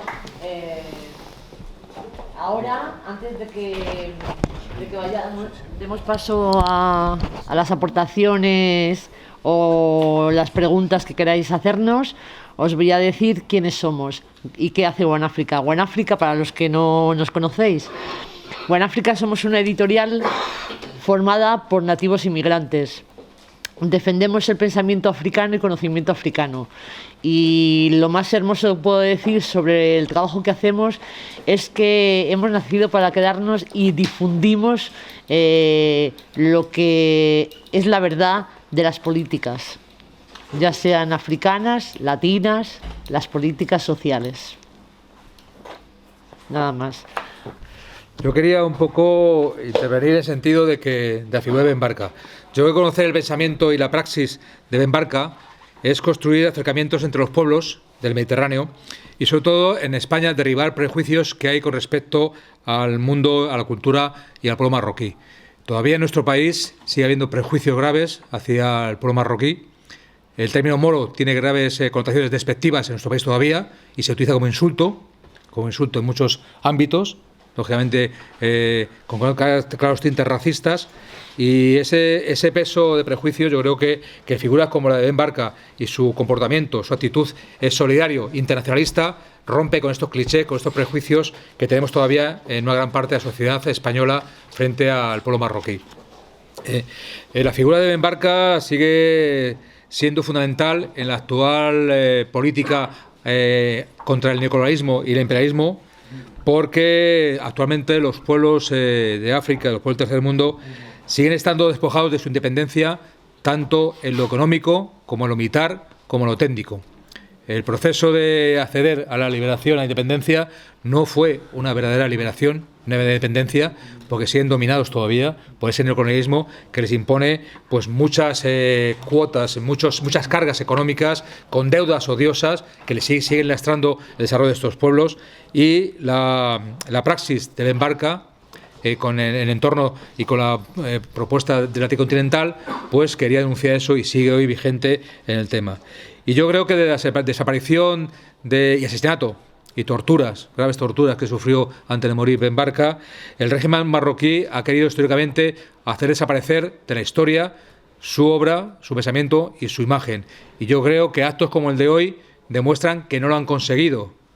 Casi ese esfuerzo, desaparición de la figura y el pensamiento de Ben Barka fue en vano, porque sigue vigente y muchos de nosotras y de nosotros seguimos todavía interesados en su pensamiento, en lo que planteó en su momento, en su vigencia actual, y luchamos también y apoyamos la lucha de la familia por recuperar la dignidad de su figura y por recuperar su cuerpo, saber dónde está, si realmente fue enterrado o desapareció, como se dijo, en cal, disuelto en cal, o en líquidos de hacer desaparecer cuerpos, como aquí hemos tenido también, curiosamente, a un caso en España no hace muchos años, y tener una tumba donde honrar a su familiar y a este ilustre personaje de la lucha por la liberación de los pueblos de África. A lo que decía Sergi del tema de unas teorías de dónde puede estar, en el 2010 se desclasificaron muchos documentos en Francia a petición de los juzgados de la justicia francesa, no por voluntad propia del gobierno francés, sino a petición de la justicia francesa y de la familia de Ben Barka, para localizar qué fue realmente lo que ocurrió con el destino de su padre, ¿no?, de Bachir. Esto no se ha podido todavía conseguir, a pesar de esa desclasificación en Francia. Esperemos que cuando en Estados Unidos se desclasifiquen esos 4.000 documentos se avance mucho más en la investigación, porque hay testimonios de agentes franceses y marroquíes implicados en su desaparición, en su secuestro y desaparición, que dicen que fue disuelto su cuerpo en ácidos en aquel momento. Otras teorías dicen que no solamente por eso, sino que su cadáver fue trasladado al norte de España y enterrado en una fosa en Navarra, donde aparecieron unos meses posteriores, casi un año después, unos restos de un hombre de 45 años y una mujer de 24, que podía ser su secretaria, que también desapareció, y que aparecieron misteriosamente en una tumba de una familia navarra, en la comarca del Bidasoa, y que podía coincidir con los restos de Ben Barka y su secretaria. Y que el gobierno franquista, en su momento, dio orden, tomó militarmente el pueblo de Ituren, que se llama Ituren, ¿no? Sí, Ituren, e impidió que cualquier información sobre esos restos fuese publicada en los medios, se hicieran investigaciones de ADN, de los cadáveres, de los huesos, y echó una losa de silencio sobre esos cuerpos que coincidían tanto por la datación de edad de los cuerpos como por la fecha de desaparición, en torno a unos 10-11 meses antes de su descubrimiento, coincidía con la desaparición de Ben Barka y su secretaria, coincidían con ese hecho. Con lo cual, bueno, queda mucho por descubrir todavía, y esperemos que la familia tenga esa dignidad final de localizar y recuperar pues qué fue con el regreso de su familiar y pueda honrarlo dignamente. Muchas gracias, Carlos.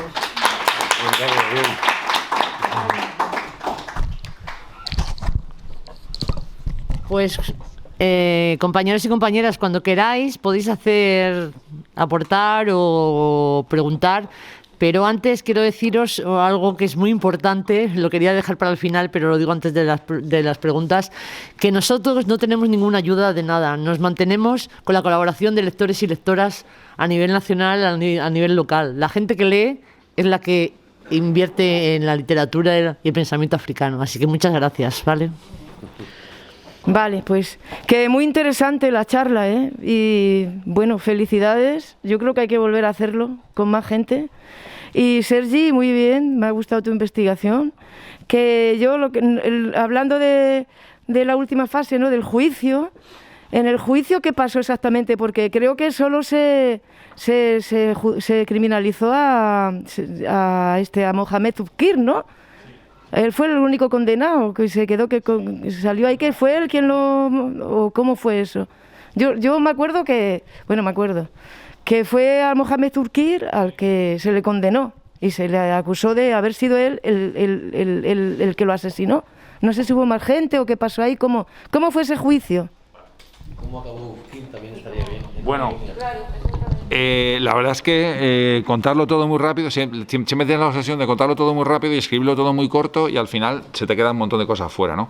En el juicio fueron condenados Antoine López, el hijo de españoles extremeños, fue condenado Luis Suchon, el policía, y fue condenado Mohamed Ufkir en rebeldía, porque no compareció ante el tribunal.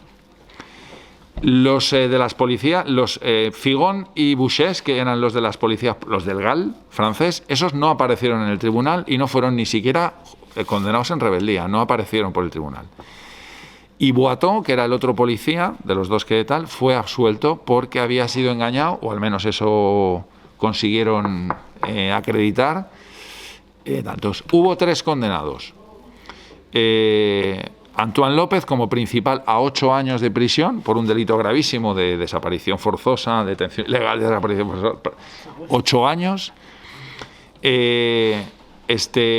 Suchon, el policía, 7 años. Suchon, hay que decir una cosa, él se sacrificó, a él le dijeron, porque todo eso no ha quedado probado judicialmente, pues a él le dijeron, mira, chaval, a ti te han dicho que tenías que hacer la operación, pero tú vas a tener que comer el marrón, tienes que negar, porque él durante el juicio dijo que había recibido una llamada desde el Ministerio de Interior que le decían, haz la operación, pero luego se desdijo en el juicio y dijo, fíjate, que dijo, este señor es Uber, sí, pues este no tiene la voz del que me llamó, no, el que me llamó era otro, un policía que tenía 30 años de servicio, entonces dijo, vale, pues, entonces él se comió el marrón. Entonces fueron condenados 3. Ufkir en rebeldía. Dilimi, el último día del juicio visto para sentencia, el primer juicio, acudió a París y se presentó allí una vez estaba claro que ya se iba a condenar solo a los últimos de la fila. Los últimos de la fila que no podían contar en realidad qué conexiones realmente arriba habían habido, ¿no? Porque los policías sabían muy poquito. Entonces Dilimi fue a París y se presentó al juzgado. Y allí tuvo una coartada muy buena para su presencia en París el día 30, el día que mataron se inventaron una coartada y los jueces franceses colaboraron, porque los jueces no presionaron, colaboraron y le absolvieron. Pero fíjate qué absurda cosa, que al jefe de Dilimi va Dilimi y a él le absuelven, pero a su jefe que no va le condenan. O sea, era pura venganza, porque si el Dilimi es inocente, pues su jefe o culpable o inocente, pero pero condenarle al jefe sin haber comparecido fue fe. Entonces condenaron a 3, solo a 3. El juicio está en apelación todavía. Ese juicio se pasó al Tribunal de Apelación y a día de hoy sigue en apelación. Cuando quiera, caballero. ¿Cuál es su nombre? Uy, Vitoriano, si no te había reconocido, con la mascarilla. A ver, a mí me gusta mucho esto que estáis haciendo, pero no puedo evitar decir una cosa, luego os haré una pregunta. Y es que creo que es más importante que hacer una tumba o encontrar dónde está, encontrar su obra, la obra de Ben Barka. Me parece muchísimo más importante. El que le hagamos una tumba más grande o más pequeña, eso me parece un poco lo mismo que nos pasa a nosotros con los muertos que siguen en las cunetas. Yo creo que más importante que saquen a mi bisabuelo o de una cuneta es más importante que saquen su obra. Y dicho eso, todo lo que ha contado el señor investigador me ha interesado muchísimo, pero yo te hago una pregunta.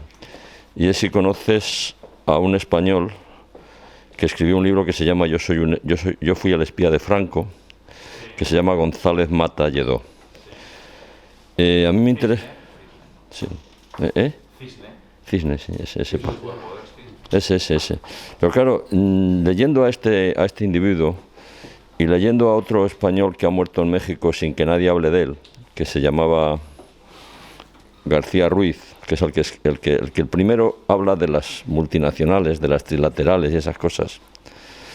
Yo no me convenzo, yo te agradezco toda la investigación que has hecho, pero no me queda tan claro que eso sea una cosa de Marruecos, de Gaulle, estuviera o no en el ajo, sino que yo creo que eso ya fue una operación de las transnacionales, porque el Mata Lledó del que estamos hablando, supongo que sabes entonces que fue uno de los que estuvo en el Mayo francés, controlando el Mayo francés. Sí. Se sabe eso perfectamente. Pero además venía de cargarse lo que estaba pasando en la República Dominicana y cargarse muchas cosas que eran a nivel mundial, a nivel global. Entonces, bueno, pues me gustaría saber lo que piensas de este Mata Lledó y de si yo, que no soy un investigador, solamente soy una persona que le pasan una serie de cosas en su vida, a propósito de la muerte del Che sobre todo. En mi vida yo trabajaba en una naviera pequeñita, y allí había algunas personas que luego ya han sido muy famosas, por ejemplo un tal Dutil, que yo os recomendaría que lo investigarais, a este señor Dutil, que sigue funcionando, su familia, y dirigiendo cosas importantes de este país. Entonces este Dutil, que era mi jefecillo, o yo era un niño, un pequeño, una especie de botones, me hablaba de cosas a propósito del Che y de otras cosas que me sorprendían mucho. Entonces a partir de ahí fui tirando el hilo, me voy enterando de cosas y repito, creo que la muerte de Ben Barka va muchísimo más allá de odios, de gente mala, etcétera, y tiene que ver con la tricontinental y tiene que ver con el verdadero papel de Ernesto y de todos los que estuvieron al final en la tricontinental. Basta ver la lista de los que estuvieron allí para ver que la tricontinental era bastante más importante que los odios, en mi opinión. Vale, gracias, y perdonad si me he extendido demasiado. Gracias al editoriano. ¿Queréis? Muchas gracias, Ani, por haberte acordado al principio de la fundación del CAUM, del Club de Amigos de la UNESCO, justo en el año 61, hace ahora 60 años, y del acto que tuvimos ayer sobre otro gran anticolonialista y antiimperialista que siempre fue Alfonso Sastre, ¿no? O sea, y ahora pensando, ya que lo has citado, y está su muerte y su ocultamiento tan reciente, ¿no? Y tal, pues realmente muchísimas obras de Alfonso tienen un contenido anticolonialista, es profeso, ¿no? Pero allí en el acto, Jerónimo López Mozo, otro gran autor teatral, habló y me recordó una obra que yo recomiendo a todos que la leáis, ¿no? Aola no es de Leil, ¿no? Así dicho como si fuera un chino, pero realmente es toda una denuncia de el papel, que en este país nunca se dice, del papel de represión española en Filipinas, ¿no? Que es un tema que, bueno, a lo mejor en otro momento podemos plantear algún acto sobre Rizal y el pensamiento político de Rizal, pero yo quería hacer una pregunta sobre el tema de, más que sobre la figura de Ben Barka, que es fundamental, no solamente en la lucha por la revolución en Marruecos, una verdadera revolución en Marruecos, sino a nivel mundial con toda su labor antiimperialista y bueno, pues fue uno de los grandes impulsores, como bien habéis dicho, de la tricontinental, ¿no? Yo como he sido, bueno, hasta hace muy poco en activo profesor de historia en institutos, claro, he tenido cientos y cientos de alumnos marroquíes, y siempre desde el principio me impresionó lo abiertos que estaban, más que otros grupos, digamos, a la politización directamente. O sea, los jóvenes marroquíes, que ahora ya a lo mejor ya no son tan jóvenes, de 40 años, 30 años, tal, y yo creo que hasta la actualidad, porque hasta la actualidad hasta hace muy poco he tenido alumnos, ¿no? Entonces, yo os quería preguntar, quizá el que más, bueno, a Mohamed y a todos un poco, porque allí en el Club de Amigos de la UNESCO durante bastante tiempo estuvieron reuniéndose ATIME, ¿no? La Asociación de Trabajadores Inmigrantes Marroquíes, con los que, bueno, yo tuve bastante relación y gente majísima, algunos miembros del Partido Comunista de Marruecos y tal, una gente luchadora y tal, pero hace ya bastantes años que no sé si seguirán funcionando, si sabéis algo de la realidad de ATIME y en general de las posibilidades, porque claro, mi labor como profesor era un poco a veces de politización, explicarle a los jóvenes marroquíes que habían sufrido directamente siendo muy pequeños la dictadura, primero de Hassan y después del Mohamed V,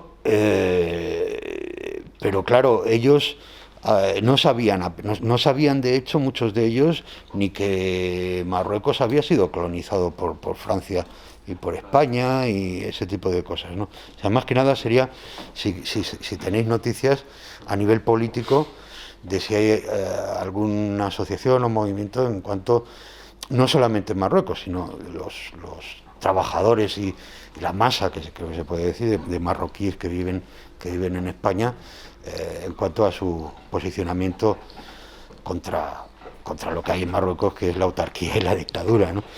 Y nada, lo dicho, muchísimas gracias. Gracias a ti, Carlos, porque bueno, a mí no me supone nada el mencionaros, porque de hecho vosotros, cuando nacisteis como institución, pues luchabais, o sea, luchasteis por la liberación de Nelson Mandela, ¿no? Entonces, ya con eso... Bueno, a nivel mundial estoy hablando, porque el ayer, todos estos coinciden en algo, que el ayer, la mayoría, menos Sankara, que era un poquito más joven, el resto son de los años 60. Pero el hoy nos toca a nosotros, y el mañana les toca todo lo que nosotros hagamos, les tocará a la cantera nuestra. Bueno, ¿alguno más quiere hacer alguna pregunta? Bueno, primero felicito a los ponentes porque han traído todos y cada uno muy bien documentada su intervención. Nosotros, Mayores de Izquierdas, editamos una revista que se llama Mayores en Acción. También ayer estuvimos en el CAUM, aquí estamos algunos miembros, y yo creo que, así como se habla de la muerte de Lumumba, de la muerte del Che, se habla muy poco de la muerte de Ben Barka y de otros. Vamos a incorporar un artículo en nuestra próxima edición sobre este hecho. Voy a buscar las referencias de alguno de los ponentes para ver si se atreve a escribirlo. Creo que estas cosas hay que divulgarlas. Se está perdiendo la memoria, no solo memoria histórica, sino que hemos editado un libro de economía para que la gente española sepa algo de economía, porque no sabe nada. Y se la engaña con mucha facilidad, sea de izquierdas o de derechas, da igual. Es muy fácil engañarte porque aparece el tipo con traje y pulserita y sabe mucho de lo poco que va a hablar, pero no sabe tanto. Lo que pasa es que los oyentes no saben nada. En esta línea hay que rememorar, rehacer memoria y cultura. Y en este caso pues vamos a dedicar 3 o 4 páginas en nuestra próxima revista a este asunto. Muchas gracias. ¿Alguien más? ¿Quiere decir algo? Bueno, en relación con lo que ha comentado el compañero de la divulgación de este tipo de actos y de conocimiento, deciros que gracias a la colaboración en estas jornadas, este ciclo de la Fundación de Investigaciones Marxistas, de la FIM, con su aportación económica para pagar al equipo de producción y grabación, este acto pues se va a divulgar a través del canal de la FIN, una vez que se haga el montaje posterior, para su divulgación, con lo cual os lo haremos llegar a todos los que habéis asistido, y cuando lo recibáis lo que pedimos es que eso sea una red de extensión de divulgación para que otros compañeros y compañeras y amigos que estén interesados en el tema y la lucha contra el imperialismo, contra la neocolonización y conocimiento de historias africanos, pues lo divulguéis y llegue a más gente. Lógicamente esto no se va a quedar aquí, y el objetivo de intentar este esfuerzo económico para grabar estos actos es que no se queden en un lugar cerrado, sino que se divulgue hacia afuera y que su extensión sea la mayor posible. Eso es un esfuerzo que hemos hecho para pediros que eso pues también se continúe más allá de estos cuatro paredes y de los que estamos aquí en el acto, ¿no? Lógicamente. Todas las jornadas se van a grabar, todos los actos, con ese objetivo, y también tenemos el interés, a ver si es posible, de transcribir todas las ponencias que estamos grabando para hacer luego una guía al final del ciclo que pueda ser impresa también para repartir y divulgar pues todo el contenido del material. Ese esfuerzo lo estamos intentando hacer, cuesta mucho, pero estamos en la tarea y tenemos la voluntad y el ánimo de hacerlo. Ojalá lo consigamos, ¿no? Por eso es importante que vuestra colaboración a nivel, bueno, pues colaboréis con Buena África comprando algún librito si podéis, si no, no pasa nada, pero esa queda en vosotros. Vale. Bueno, en relación a las intervenciones, ¿no? Y las preguntas y también lo que han comentado los compañeros, algunas cosas para que ese debate nos servirá para las próximas citas en desarrollar más puntos. En relación a la tricontinental, yo creo que ahí voy con lo que ha comentado y yo lo tenía señalado, que había un orden desde los poderes mundiales de asesinar y liquidar algunos dirigentes de la Tricontinental. El único que se ha salvado es Fidel Castro, con tantos golpes de Estado y tal. El resto, todos han sido liquidados. Y eso es un dato importante para nosotros, para reflexionar y replantearlo en los foros y tal. Había otros que no había orden de liquidarlos físicamente, pero lo han derrocado por golpes militares y tal, y tal, y tal. El asunto de Bambarka en eso era muy preocupante para Estados Unidos, porque Bambarka en la preparación, por eso yo mencioné el Caribe también, ahí la negritud, ese componente, la lucha antirracial y también de las panteras negras en Estados Unidos, eso es muy importante, ¿no? El trabajo que se hizo para que ellos que estén en la Tricontinental y unir estas luchas. También Bambarka, como ha comentado Sergi, él se movía en el extranjero, se movía con un pasaporte argelino, se lo dio Ben Bella, y también actuaba como si fuera un ministro de Exteriores de Nasser en eso. Y también hay que recordar que él jugó un papel muy importante en la reconciliación de las dos facciones del panarabismo en Siria e Irak. Bambarka ha actuado de mediador en eso. Eso es importante. Entonces, la operación del Mossad, el Mossad no tenía interés en matarlo porque no quería más escándalos, pero participó en lo que es la infraestructura y la localización de Bambarka en Ginebra, porque aunque él se movía también clandestino, con otros nombres y tal, y lo pillaron a través de un kiosco por la prensa que se compra ahí y tal, investigaron y llegaron a Bambarka. Y el Mossad en esa trama puso la infraestructura en París. Eso sí, ayudó en eso. Y luego, en lo que dice Sergi, hay una cervecería, la Brasserie, esa Lip, en un barrio parisino, el barrio latino, y ahí acudía toda la intelectualidad, ¿saben? No era una cosa... y simboliza mucho también el barrio latino después, el mayo del 68. Ahí está. Y el mayo 68 ha sido acusado de ser una manipulación de la Tricontinental. Y la editorial Maspero, la francesa muy conocida, la editorial Maspero, el gobierno francés en ese momento la censuró porque la revista de la Tricontinental, en la edición francesa, la editaba Maspero. Es que hay muchas cosas que se han... Y una vez la Tricontinental empezó en marcha, también hay que ver cómo las reacciones políticas de Estados Unidos y sus aliados. Por ejemplo, la Organización de Estados Americanos, la OEA planteó eso en la ONU, acusando a la Tricontinental como es una amenaza contra la estabilidad del mundo, digamos. Y en ese momento también importante lo de las injerencias de Estados Unidos y la intervención en República Dominicana en el 65 y tal. Todo eso, Bambarka, Che Guevara, Ben Bella, Nasser, estaban en esas dinámicas. Y entonces, por eso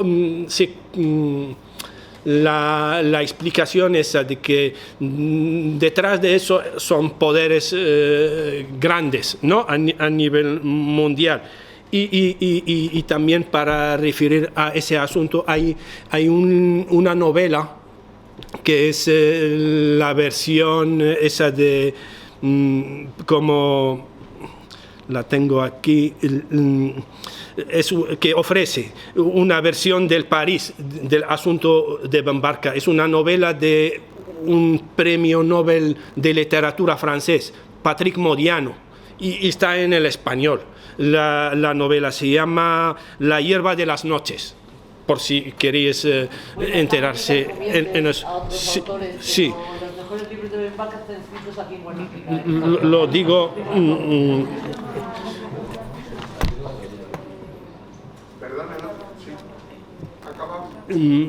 Ya, y lo que es importante también es lo que se ha dicho, lo que ha comentado Sergi, el papel de Francia. Francia opera de forma así extradiplomáticamente y también a través de células que tienen secretas en el Elíseo.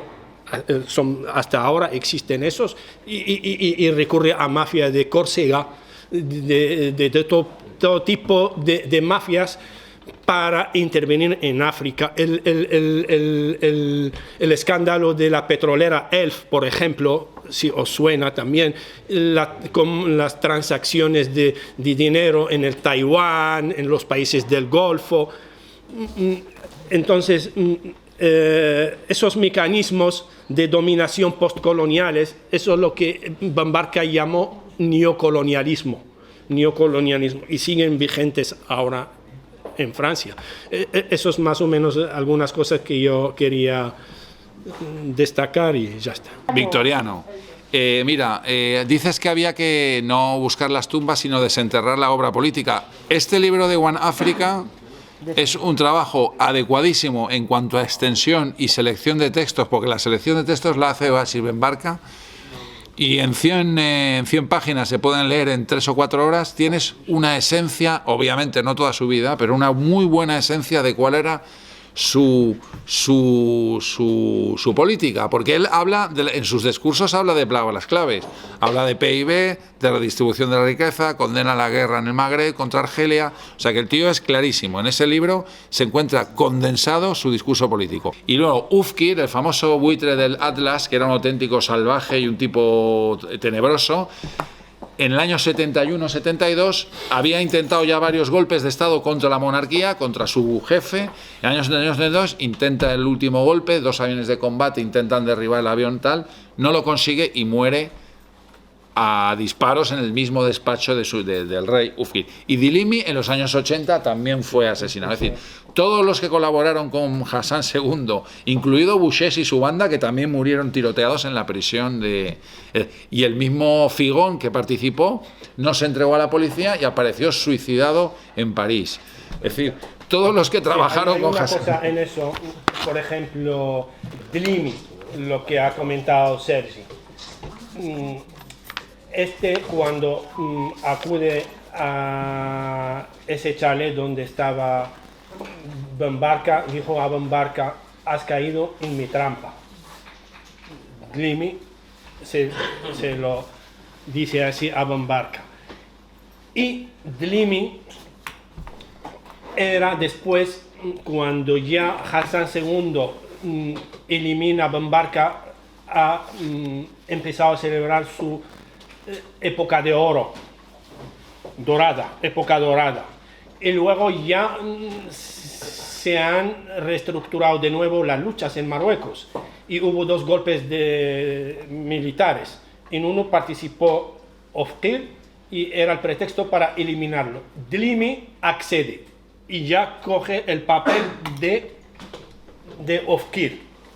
Y Dilimi es el encargado de dirigir la guerra en el Sáhara. Y empezó a hacer ahí masacres también, en el Sáhara.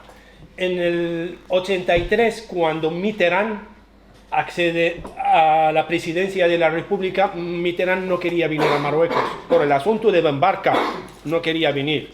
y entonces Hassan II viaja a París. Viaja a París y hizo el gesto él para abrir esas vías de comunicación de nuevo con París. Y después Marruecos participa en la cumbre francófona en Canadá, como otro gesto hacia Francia. Entonces Mitterrand acepta viajar a Marruecos con esto. Cuando viaja en el 83, en el mismo día que llega Mitterrand a Marruecos, Dlimi muere en un accidente misterioso de coche. Ese dicen como es un regalo a Mitterrand por liquidar a Dlimi. Y así sigue la historia. Y otra cosa importante con Ben Barka en el 64 la CIA dio órdenes en todas sus embajadas a nivel mundial de alerta, señales de alerta para seguir los movimientos de Ben Barka, porque Ben Barka se reunía también discretamente con Che Guevara y Ben Bella, y CIA dio cuenta de eso. Bueno, tenemos, compañero, que terminar.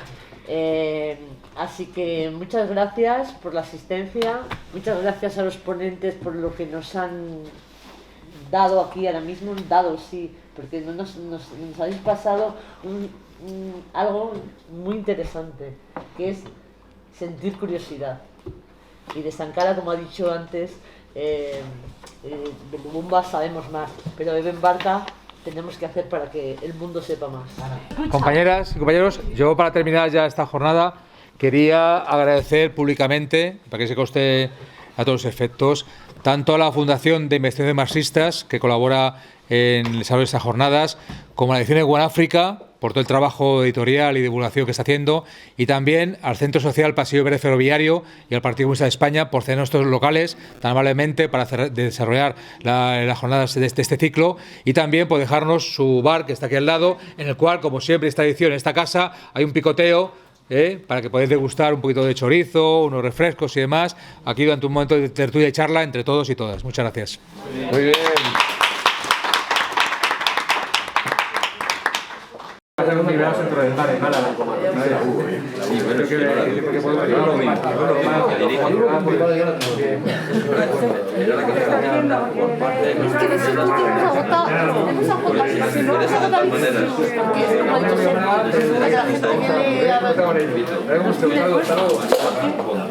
Estamos trabajados.